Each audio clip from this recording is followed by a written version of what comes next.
Hello again, everybody, and welcome to Warrior Lunch Break here on HBC TV 25. I'm Justin Barrientos. Thank you for joining us today. And we're going to kind of get back to semi-normal as far as when we used to do the Warrior Fast Break show, as this show will have half of the men's basketball team talking, and then the next half will be women's basketball with Scott Ballard in a little bit. But we welcome in men's head coach Todd Eisner, and I say quasi-normal because we're not in the same studio, we're still on Zoom. But we are getting back to basketball this weekend, which is obviously great for all of us. I guess the first thing that I want to ask you, Coach, is what is it like for you to get back out into the court again this weekend? Well, I think our guys are excited about it, the opportunity to play. We've had a very disjointed season. Even once they gave us permission to start on November 27th, unfortunately, we've had 3 pauses now that have put us in quarantine since November 27th. And so it's made it very challenging to get any type of continuity. And, I think that showed a little bit up at our game at Duluth. And now we're back in the swing of things a little bit here, but we weren't able to get going again until Sunday. And so it's just a matter of trying to get ourselves as prepared as best as possible and be ready for games this weekend. All right, let's talk about that game against Duluth. It was an 81-59 game. Kevion Taylor had the usual Kevion Taylor game. He had 23 points. Apart from that, what did you see from your team out on the floor against Duluth that maybe you would have corrected the next night had you been able to play on Saturday? Yeah, we didn't play well. Our competitive spirit wasn't good enough.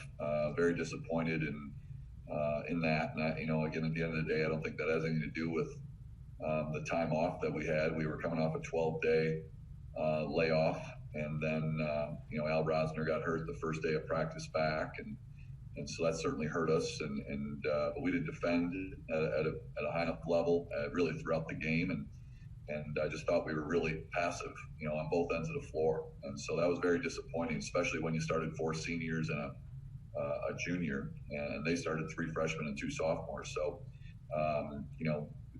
as I've told our guys, every excuse that you want is built into this season, but that should never take away your competitive spirit. And we played back on our heels and allowed, people that never played college basketball before, gave them confidence. So it was just really disappointing with just the approach that we took to play, and we paid for it. And so the challenge is going to be on day 2, the opportunity to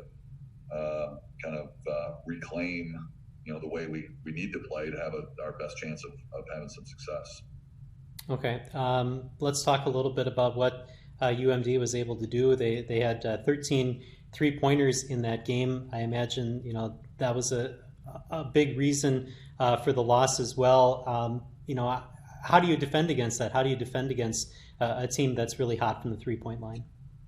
Well, again, it came back down to, 1, an effort, 2, a communication, and just being alert throughout every single possession of who was capable of hurting us from the arc, and finding those people early and making them do something besides shoot clean looks at the rim from the 3-point line. And we just didn't do it. And, again, and that's the thing. I mean, there wasn't a guy on the team that defended at the level individually that needed it, and then we didn't do a very good job in team defense. Our ball screen coverage was really poor. Our post defense was really poor. And like I said, it just was very disappointing to see that out of a veteran group that, as I've explained to our guys, I mean, some of the things we've done in terms of our foundation defensively, it should be like brushing our teeth. I mean, Delante's been with us 5 years, and Devin Kev have been with us 4, and yet we struggle to take habits from practice in the games. And so till those things get corrected, days like January 2nd will happen, and so we've got to get it fixed, and there'll be no better test than defending South champions coming to our place this weekend to find out if we've made any improvements. Yeah, that's Sioux Falls. We'll get into them in just a moment. They're 4-0 on the season, but yeah, we'll get into that in just a second. But so you mentioned that Sunday was the first time that you were able to get the team back together for a practice. What were some of your team members able to do? What were maybe you able to do through Zoom or through email or through whatever to kind of get your team ready to go while they were in quarantine? Well, I would change the term ready to go. And that isn't happening during our quarantine. Now, I will say we've been fortunate through our student health representatives that they have allowed us to condition our players, and they can go into the gym on their own. One person at a basket, one ball, nobody can pass to them, nobody can rebound for them.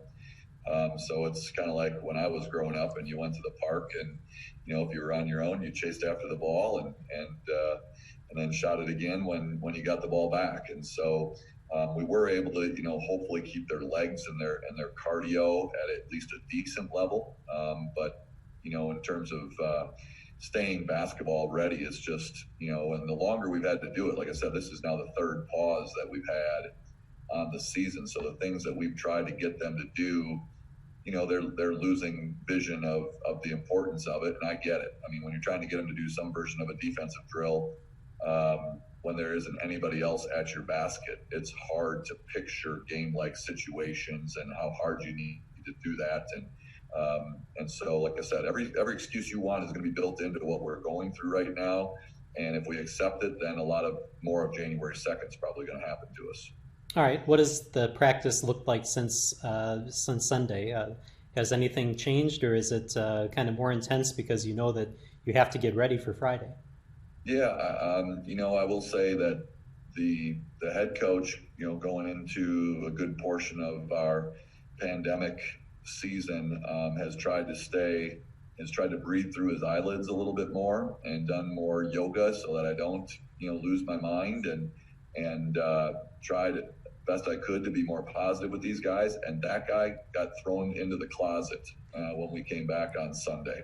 And so we were I was certainly much more open to challenging them as to what we believe needs to be done on a consistent basis to have a chance to be competitive in this league. And so unfortunately, our class schedule's a mess, Justin, and so we didn't practice Monday.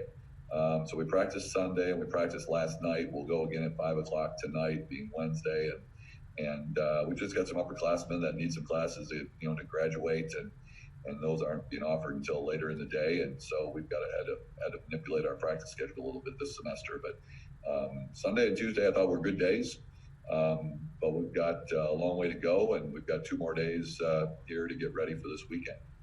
So how different are things this season than they were last season? You mentioned that you're going to be practicing tonight on Wednesday, and you have Thursday, and the game is on Friday at 6 o'clock. In a normal year, what would Thursday look like? What would Friday look like before the game?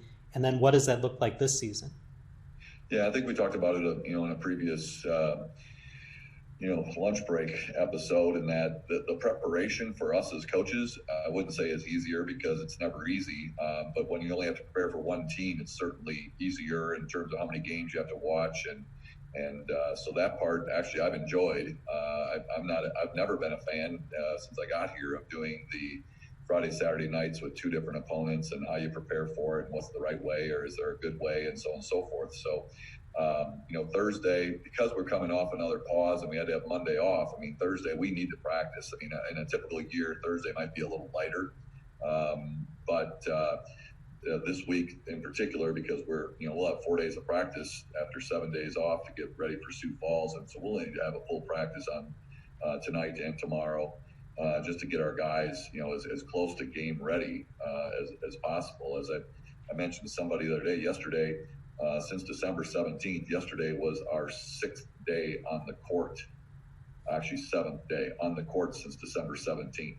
So it's really hard to, like I said, keep a rhythm and stay really sound with what you want to do when you don't have any consistency in your availability. And that's nobody's fault. It's just the era that we're in, unfortunately. And it seems like, I haven't followed other teams as much, but it sure seems like, unfortunately, we've got the short end of the stick so far on the pauses and how much it's impacted our team to date. And throw on Al's injury and Alu's obviously still out, and now our depth is also affected by just some normal injuries, which happen every single year.